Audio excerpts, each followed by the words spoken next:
Movie start होती है जिसमें दिखाया जाता है कि ये पोलैंड 1957 की स्टोरी है और इस कहानी में एक प्रीस्ट को दिखाया जाता है जो बहुत डरे हुए हैं। उनके हाथ में एक न्यू बॉर्न बेबी है और वो उस बेबी को लेकर यहाँ वहाँ भाग रहे हैं। बाहर से दिखाया जाता है कि एक ओल्ड चर्च है और उस चर्च में प्रीस्ट अकेले ही इधर उधर भाग रहे हैं। एट लास्ट वो डरे हुए प्रीस्ट उस बेबी को नीचे लेटाते हैं और जैसे ही उसका स्वेडल खुलता है उस बेबी के चेस्ट पर एक निशान नजर आता है जो काफी अनयूजुअल है और उसी निशान को देखकर प्रीस्ट बहुत डरे हुए होते हैं। एट लास्ट प्रीस्ट उस बच्चे को मारने के बारे में सोचते हैं और वो एक चाकू लेकर आते हैं और कुछ प्रेयर्स पढ़ना स्टार्ट कर देते हैं और उस बच्चे के सीने में वो चाकू मारने ही वाले होते हैं कि उसी समय पुलिस आ जाती है। पुलिस जब अंदर आ रही होती है तो बाहर दिखाया जाता है कि लूनर एक्लिप्स है और चांद ग्रहण वाले दिन ही वो बच्चा पैदा हुआ है और उस बच्चे को अब प्रीस्ट मारने वाले हैं। लेकिन मारने से पहले ही पुलिस वहां पर पहुंच जाती है और उस प्रीस्ट को रोकने की कोशिश करती है। पुलिस प्रीस्ट को कहती है कि आप इस बच्चे को नहीं मारेंगे, जबकि प्रीस्ट उनको कहते हैं कि मुझे मत रोको, अगर इस बच्चे को जिंदा रहने दिया गया तो ये बच्चा शैतान बन जाएगा। ये एक शैतानी बच्चा है और इसको अगर आज ना मारा गया तो दुनिया को ये खत्म कर देगा। पुलिस प्रीस्ट को काफी मना करती है, लेकिन प्रीस्ट प्रेयर्स पढ़ते हुए उस बच्चे को मारने ही वाले होते हैं कि पुलिस को उस बच्चे को बचाने के लिए प्रीस्ट को मारना पड़ता है। पुलिस प्रीस्ट को गोली मार देती है और बच्चे को बचा लिया जाता है। मूवी में अब 30 साल के बाद की स्टोरी दिखाई जाती है और इस स्टोरी का मेन लीड है मैरी।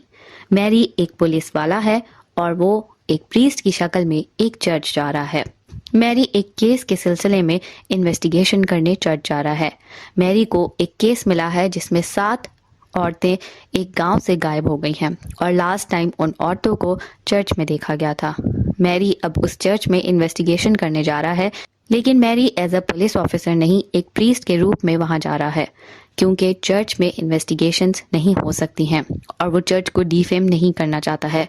इसी कारण उसको ये कहा गया है कि वो अपना रूप बदल कर चर्च में जाए और वहां पर उन 7 औरतों के बारे में मालूम करे और प्रूफ ढूंढे कि वो औरतें वहां से कहाँ गायब हो गई हैं। मैरी एज अ प्रीस्ट उस चर्च में दाखिल होता है। चर्च बहुत ही पुरानी दिखाई जाती है और चर्च में जब वो एंटर होता है तो उसको वहाँ के फादर मिलते हैं। फादर उस चर्च के चीफ हैं और वो उस चर्च के तमाम मामलात को संभालते हैं और वो ही उस चर्च को चला रहे हैं। फादर उसको पूरा चर्च दिखाते हैं, चर्च में मौजूद सभी लोगों से मिलाते हैं और उसके बाद उसको चर्च के कुछ रूल्स बताए जाते हैं। रूल्स बताने के बाद उसका सामान चेक किया जाता है क्योंकि इस चर्च में किसी को भी यूं ही एज अ प्रीस्ट बनना भी अलाउड नहीं है। इस चर्च के बहुत रूल्स होते हैं और उसके सामान चेक करने के बाद उसको उसके रूम में भेज दिया जाता है। मैरी जब अपने रूम में पहुंचता है तो वो एक बहुत ही अजीब सी जगह होती है। ना ही वहां पर बिजली है, ना ही कोई टेलीफोन और ना ही कुछ और होता है और वहां कोई आता जाता भी नहीं है। चर्च में जो लोग रहते हैं उनका बाहर की दुनिया से कोई लेना देना नहीं और वो नहीं जानते कि बाहर की दुनिया में क्या हो रहा है। उन्होंने चर्च के अंदर ही अपनी एक दुनिया बनाई रखी है और ये सब देखकर मैरी काफी डर जाता है। रूम में आने के बाद मैरी अपना सामान खोलता है और उस सामान की एक सीक्रेट पॉकेट होती है। उस पॉकेट को खोलने के बाद दिखाया जाता है कि उसमें मैरी ने अपना सारा सामान छुपा रखा है, जिसमें उसका कैमरा, उसका गन, कुछ इम्पोर्टेंट डॉक्यूमेंट्स और पेपर की कटिंग है। उसी पेपर में वही न्यूज़ है कि वो 7 औरतें कहाँ गायब हो गईं, जिसकी इन्वेस्टिगेशन के लिए मैरी यहाँ पर आया है। इसके बाद मैरी कपड़े बदलता है और जब मैरी अपनी शर्ट चेंज करता है तो उसकी चेस्ट पर वही निशान नजर आता है जो मूवी के स्टार्ट में न्यू बॉर्न बेबी के चेस्ट पर नजर आया था। इससे ये तो पता लग जाता है कि मैरी ही वो बच्चा है जिसको प्रीस्ट मारना चाहते थे। इस सब करने के बाद मैरी को खाने पर बुलाया जाता है और खाने का एक बहुत बड़ा सा रूम होता है जहाँ पर सभी बैठे खाना खा रहे होते हैं। मैरी को भी वहाँ पर खाना दिया जाता है और वो खाना बहुत ही अजीब होता है। मैरी से वो खाना खाया नहीं जा रहा होता। वो खाना कच्चा गोश्त और खून से बना हुआ होता है और मैरी के लिए वो खाना बहुत मुश्किल होता है, लेकिन वहाँ पर सभी लोग बहुत मज़े से वो खाना खा रहे होते हैं, इसलिए मैरी भी चुप करके वो खाना खा लेता है ताकि किसी को शक ना हो कि वो प्रीस्ट नहीं है। इसके बाद मैरी खाने के बाद अपने कमरे में चला जाता है। कमरे में जाने के बाद उसका मन नहीं लगता तो वो बाहर निकल जाता है और बाहर हॉल में घूमने लगता है और वहां पर चलते चलते उसे एक लड़की नजर आती है। इस लड़की को बंद किया होता है और उसकी कंडीशन बहुत ही खराब नजर आ रही होती है। वो लड़की मदद मांग रही होती है, चीख रही होती है, लेकिन उसको बांधा गया होता है। और उसी समय मैरी के पास चर्च का ही एक बंदा आकर बताता है कि ये लड़की पोजेस्ड है, इसमें शैतान है और आज ही इसको ट्रीट किया जाएगा। उस चर्च में उन लोगों को भी लाया जाता था जिनके ऊपर किसी तरह का पोजेशन होता था या फिर उनके अंदर शैतान होता था, और उनको एक्सॉर्सिज्म किया जाता था। और इसी के लिए ये चर्च काफ़ी फेमस भी थी। और उस लड़की के ऊपर भी आज ही एक्सॉर्सिज्म करना था और इसके बाद उसको ठीक होना था। इस सब एक्सॉर्सिज्म की ट्रीटमेंट में आज प्रीस्ट यानी कि मैरी को भी शामिल होना था। और मैरी फर्स्ट टाइम ऐसी किसी चीज़ में शामिल हो रहा था, तो वो काफ़ी एक्साइटेड भी था और वो देखना चाहता था कि ये किस तरह से सब कुछ होता है। रात होने पर उस लड़की को एक्सॉर्सिज्म करने के कमरे में लाया गया। एक्सॉर्सिज्म यानी कि तंत्र मंत्र के जरिए उस लड़की की बॉडी से पोजेशन को खत्म करना था। उस लड़की को बेड से बहुत मजबूती के साथ बांध दिया गया। वहां पर एक प्रीस्ट के पास कैमरा भी था जो इस सारे चीज की रिकॉर्डिंग कर रहा था और वो इस सब के हर पॉइंट को रिकॉर्ड कर रहा था। साथ में वहां पर फादर आए और फादर ने बाइबल रीड करना शुरू कर दी। और जैसे ही फादर बाइबल रीड करते जाते लड़की की कंडीशन खराब होती जाती। लड़की बेड पे लेट नहीं पा रही थी, वो बहुत बुरी तरह तड़प रही थी और इतना तड़प रही थी कि बेड भी बहुत बुरी तरह हिलने लग गया। इस सब को देखकर मैरी काफी चौंक चुका था। अभी ये सब हो ही रहा था और लड़की बुरी तरह चीख रही थी कि फादर के हाथ में एक क्रॉस था और फादर उस क्रॉस को पकड़कर जैसे ही बाइबल और पढ़ना शुरू करते हैं तो उस क्रॉस में आग लग जाती है। आग लगने को देखकर सभी प्रीस्ट एकदम से शॉक हो जाते हैं, लेकिन फादर बाइबल पढ़ना नहीं रोकते और वो पढ़ते ही जाते हैं। इसके बाद कैमरा दीवार पर लगे जीसस की पिक्चर के ऊपर जाता है और उस पिक्चर में जीसस की आंखों से कुछ अजीब से वॉर्म्स निकलना शुरू हो जाते हैं। ये सब देखते ही मैरी बहुत डर जाता है और मैरी समझ नहीं पाता कि ये सब कुछ यहाँ पर क्या हो रहा है। ऑल्दो मैरी की तबीयत खराब हो जाती है और वो अपने रूम में चला जाता है। जैसे ही रूम में जाता है और अपने रूम के वॉशरूम में जाता है तो वहां पर वो अपना मुंह हाथ धो रहा होता है कि उसके वॉशरूम का शीशा खुद ही टूट जाता है। ये सब देखकर मैरी डर जाता है, लेकिन मैरी इन सब बातों पर यकीन नहीं करता और उसको ऐसा लगता है कि ये सब कुछ झूठ है और बनाई हुई बातें होती हैं। इसीलिए वो कमरे से बाहर निकल जाता है और वो इस सब की सच्चाई को अब जानना चाहता है। मैरी एक बार फिर से अपने कमरे से बाहर निकल जाता है और बाहर वो हॉल में घूम रहा होता है कि उसको एक रूम नजर आता है। वो रूम में जाने की कोशिश करता है तो रूम का डोर लॉक होता है और उसी समय वहां पर मॉन्क मास्टर आ जाते हैं। मॉन्क मास्टर मैरी को बताते हैं कि ये रूम प्रेयर रूम है और यहाँ पर फादर की परमिशन के बगैर कोई भी नहीं जा सकता है। मैरी ये सब सुनकर वहां से चला जाता है और वो आगे से कोई सवाल नहीं करता। इसके बाद एक बार फिर से खाने का समय हो जाता है और खाने के समय पर सभी लोग उस खाने के कमरे में जमा हो जाते हैं। मैरी भी वहां पहुंच जाता है और वहां पर सबके साथ बैठकर खाना खाने लगता है, लेकिन आज भी वही गला सड़ा गोश्त और खून मिला खाना था, जिसको देखकर मैरी की तो तबीयत ही खराब होने लग गई। लेकिन आज खाने के कमरे में एक नया लड़का भी था और वो ये खाना देखकर रो रहा था। मॉन्क मास्टर भी वहीं पर थे। फादर मॉन्क मास्टर को उस लड़के की तरफ इशारा करते देते हैं और मॉन्क मास्टर उसके पास जाकर उसके कान में कुछ कहते हैं।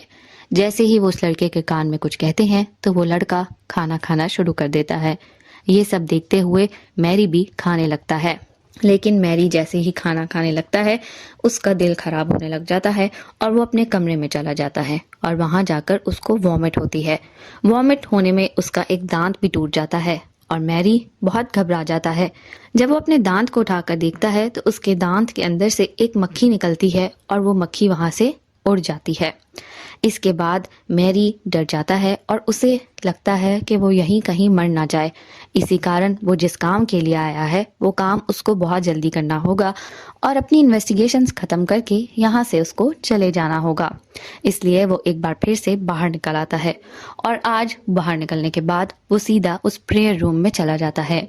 प्रेयर रूम में जाने के बाद उसको एक सीक्रेट वॉल यानी कि एक सीक्रेट दरवाजा मिलता है और वो दरवाजा खोलकर जब अंदर जाता है तो अंदर बहुत अजीब सी चीजें मैरी को मिलती हैं। वहां पर एक टीवी होता है और उसमें वो सब रिकॉर्डिंग्स मौजूद होती हैं जो प्रीस्ट ने की होती हैं और उसमें वो सब एक्सॉर्सिज्म की रिकॉर्डिंग्स होती हैं। इसके बाद मैरी को वहां पर बहुत सारी अल्कोहल की बॉटल्स, म्यूजिक कैसेट्स और इसके अलावा बहुत सारे मैगजीन्स भी नजर आते हैं, जो कुछ ठीक तरह के मैगजीन्स नहीं होते बल्कि कुछ अजीब मैगजीन्स होते हैं, जिनको देखकर मैरी ये तो समझ जाता है कि ये सब लोग नेक नहीं हैं बल्कि सिर्फ नाटक कर रहे हैं और लोगों को एक अलग चेहरा दिखा रहे हैं, जबकि इन रियलिटी ये लोग ऐसे नहीं हैं और ये लोग एक बहुत ही गलत काम कर रहे हैं। मैरी उस रूम से निकलने के बाद उस एक्सॉर्सिज्म रूम में चला जाता है जहां पर उस लड़की के साथ तंत्र मंत्र किया होता है।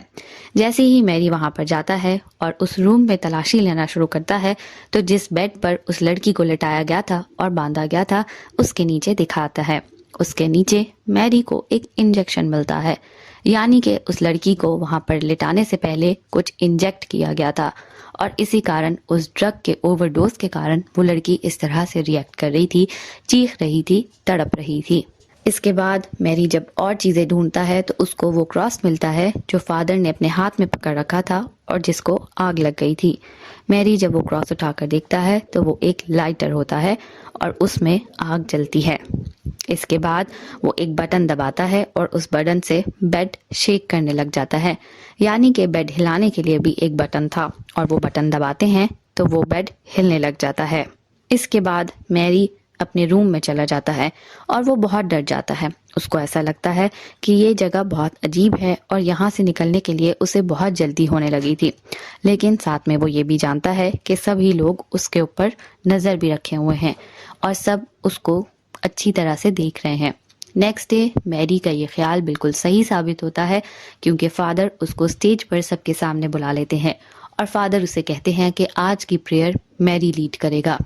मैरी पहले घबरा जाता है लेकिन वो काफ़ी कॉन्फिडेंटली प्रेयर स्टार्ट कर देता है और जैसे ही वो इंग्लिश में प्रे करना स्टार्ट करता है फादर उसको टोक देते हैं। फादर कहते हैं कि आपने इंग्लिश में नहीं लैटिन में प्रे करना है और मैरी को लैटिन अच्छे से नहीं आती। ऑल्दो मैरी एक बार फिर से कॉन्फिडेंटली लैटिन में प्रे करना स्टार्ट कर देता है, लेकिन वो लैटिन फ्लुएंटली नहीं बोलता है, इसलिए वो अटकता है, जिसको देखकर मैरी के साथ बाकी सब लोग प्रेयर करते हैं और मैरी की प्रेयर यूं कंप्लीट हो जाती है। एक बार फिर से खाने का समय हो जाता है और मैरी को फिर से वही खाना मिलता है। इस बार मैरी के खाने में एक बाल होता है और ये बाल मैरी के मुंह में जाने पर उसकी तबीयत फिर से खराब हो जाती है और उसको एक बार फिर से वॉमिट आ जाती है। अब मैरी को ये तो समझ आ गई होती है कि यहाँ पर कुछ गड़बड़ है और उसको कुछ गलत खिलाया जा रहा है। मैरी को ये भी पता लग जाता है कि फादर उस पर नज़र रखे हुए हैं, इसलिए मैरी अपने सामान में से वो पेपर कटिंग निकालता है और उसको जला देता है। साथ में वो गन भी निकालता है और गन अपनी पॉकेट में डाल लेता है। इसके बाद जब वो बाहर निकलता है तो देखता है कि कुछ लोग बाहर एक ग्रेव खोद रहे हैं। कब्र को खोदा जा रहा है उस लड़की के लिए क्योंकि वो लड़की अब मर चुकी है और सब उसको वहां पर दफनाने लगे हैं। रात होते ही मैरी एक बार फिर से अपनी इन्वेस्टिगेशन स्टार्ट कर देता है और अब वो एक ऐसे रूम में जाता है जहां पर उस लड़की की तरह के बहुत सारे लोगों को रखा गया है और सभी लोगों के ऊपर बताया जाता है कि पोजेशन है। उन सब लोगों को जेल नुमा कमरों में बंद किया गया था और वो सभी चीख रहे थे, चिल्ला रहे थे और बहुत बुरी तरह रिएक्ट कर रहे थे।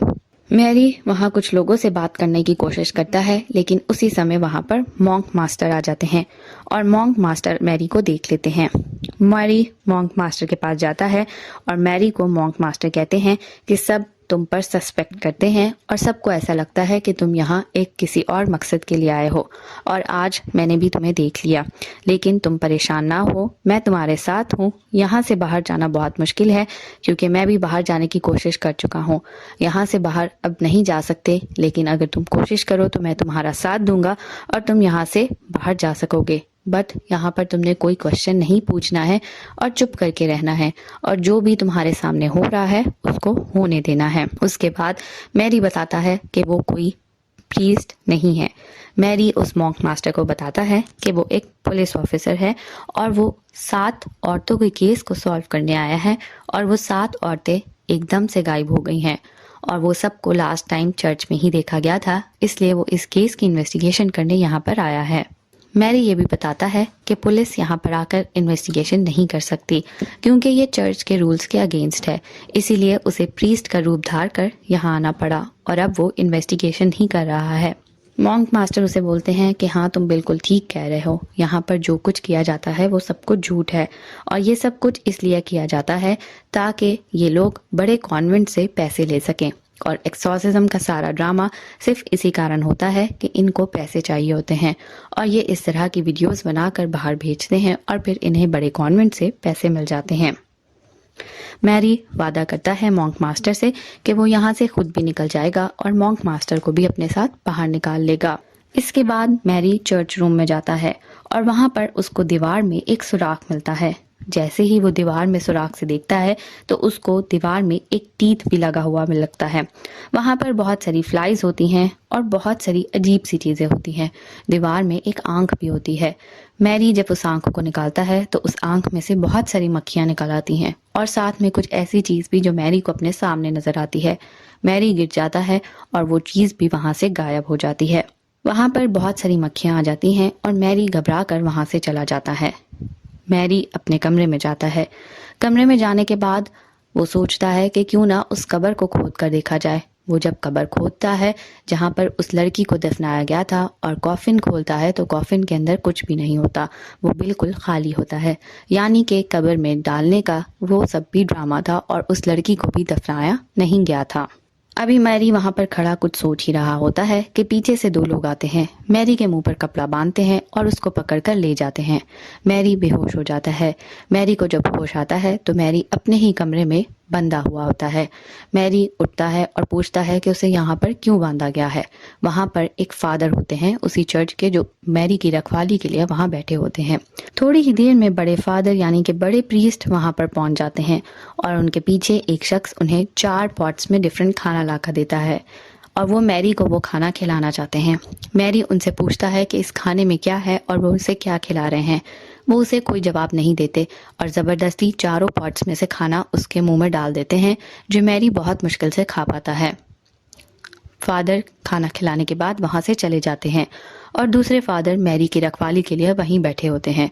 रात होने पर उन फादर की आंख लग जाती है और मैरी जब ये सब देखता है तो वो अपने आप को किसी ना किसी तरह खोल लेता है और वहां से भागने ही लगता है कि फादर की आंख खुल जाती है। उन दोनों में काफी लड़ाई होती है। मैरी उस फादर को गन से शूट कर देते हैं और बाहर निकल जाते हैं। बाहर निकलने पर मैरी सबसे पहले किचन में जाता है क्योंकि वो देखना चाहता है कि उसे खाने में क्या खिलाया जा रहा है। और जब वो किचन में जाता है तो वो हैरान परेशान रह जाता है क्योंकि वहां पर डिफरेंट लोगों की लाशों को लटकाया गया होता है जिनका आधा कटा पटा गोश्त वहां पर होता है। और मैरी जब उनकी शक्लें देखता है तो वही 7 औरतें होती हैं जो वहां से गायब हुई होती हैं, जिनकी इन्वेस्टिगेशंस के लिए मैरी यहाँ पर आया होता है और मैरी को उन्हीं औरतों का गोश्त खिलाया जा रहा होता है और उन्हीं की आधी कटी पुटी लाशें वहां पर लटक रही होती हैं। मैरी ये देखकर बहुत घबरा जाता है और मैरी वहां से निकलने वाला होता है कि एक बार फिर से मॉन्क मास्टर वहां पर आ जाते हैं। मॉन्क मैरी को कहते हैं कि वो उसके साथ चले और वो मैरी को बताते हैं कि उन्हें यहाँ से भागने का एक अंडरग्राउंड रास्ता पता है और मैरी को वो अपने साथ भगा लेंगे। मैरी उनकी बात पर यकीन नहीं करता लेकिन वो अपनी शर्ट उठाकर मैरी को दिखाते हैं कि उनकी कमर पर कितने निशान हैं क्योंकि उन्होंने भी भागने की कोशिश की थी और पकड़े जाने पर उन्हें कोड़े से ये निशान मारे गए थे। मैरी उनकी बात पर भरोसा कर लेता है लेकिन वो मैरी को कहते हैं कि भागने से पहले उसे मैरी के साथ लाइब्रेरी में आना पड़ेगा। मैरी जब लाइब्रेरी में जाता है तो मॉन्क मास्टर उसको एक बुक दिखाते हैं और उस बुक के अंदर दिखाया जाता है कि 800 साल में सिर्फ एक दफा ऐसा होगा कि चांद ग्रहण के मौके पर एक बच्चा पैदा होगा और उस बच्चे के ऊपर वो निशान होगा और वो बच्चा हेल से आएगा और वो एक शैतानी बच्चा होगा। अगर उस बच्चे को उसी दिन मार दिया गया तो ये दुनिया बच जाएगी, लेकिन अगर उस बच्चे को ना मारा गया तो वो बच्चा बड़ा होकर एक डेमोनिक चाइल्ड बन जाएगा और वो पूरी दुनिया को खत्म कर देगा। और उस बच्चे को पहचानने का सिर्फ एक ही तरीका है कि उसके चेस्ट पर वो निशान है और वैसा ही निशान मैरी के चेस्ट पर भी था। मॉन्क मास्टर का कहना था कि इस निशान के कारण ही तुम्हें यहाँ के लोग ये डेमोनिक चाइल्ड समझते हैं और इसीलिए तुम पर वो काफी शक भी करते हैं और तुम्हें डेमोनिक चाइल्ड बनाने के लिए 7 गुनाहगार औरतों का खून और गोश्त खाना होगा और वो सब खाने के बाद जब तुम वो खाते रहोगे कुछ दिन के लिए, उसके बाद कुछ प्रेयर्स पढ़नी पड़ेंगी और वो प्रेयर्स पढ़ने के बाद तुम एक शैतान बन जाओगे और जैसे ही तुम शैतान बनोगे तुम पूरी दुनिया का खात्मा कर दोगे। मैरी मॉन्क मास्टर की इन बातों को नहीं मानता और वो वहां से भागने की तैयारी करता है। मॉन्क मास्टर मैरी को लेकर अपने साथ उस सुरंग में चले जाते हैं। वो दोनों भाग रहे होते हैं, लेकिन ये मॉन्क मास्टर का तरीका होता है। मॉन्क मास्टर मैरी को ही पकड़वा रहे होते हैं। सामने से दो लोग आते हैं और एक बार फिर से मैरी को पकड़कर ले जाते हैं। मैरी बेहोश हो जाता है। मैरी को जब होश आता है तो उसे पेड़ के साथ बांध रखा होता है और बहुत बुरी तरह बांधा हुआ होता है। और मैरी उनसे पूछता है कि उसे यहाँ पर क्यों लाया गया, तो फादर उसे बताते हैं कि ये कोई कोइंसिडेंस नहीं है कि वो वहाँ पर आया है। फादर उसको बताते हैं कि पुलिस वालों को उन्होंने रिश्वत दी थी और मैरी को खुद यहाँ पर बुलाया था और पुलिस इसमें इन्वॉल्व है और मैरी को यहाँ पर बुलवाने में फादर का हाथ है। मैरी को यहाँ पर इसीलिए बुलवाया गया था क्योंकि वो डिमोनिक चाइल्ड है और उसी को अब शैतान बनाना है। उसी समय उस लड़की को लाया जाता है जिसके ऊपर एक्सॉर्सिज्म किया गया होता है। उस लड़की को उसी समय सामने कत्ल किया जाता है और उसका खून मैरी को पिलाया जाता है। मैरी वो खून नहीं पीता, लेकिन फादर उसको बहुत मुश्किल से वो खून पिला देते हैं और बाकी सब लोग भी वहाँ पर मौजूद वो खून पी लेते हैं। खून पीने के बाद फादर वहाँ पर कुछ प्रेयर्स स्टार्ट कर देते हैं और वो प्रेयर्स करते रहते हैं।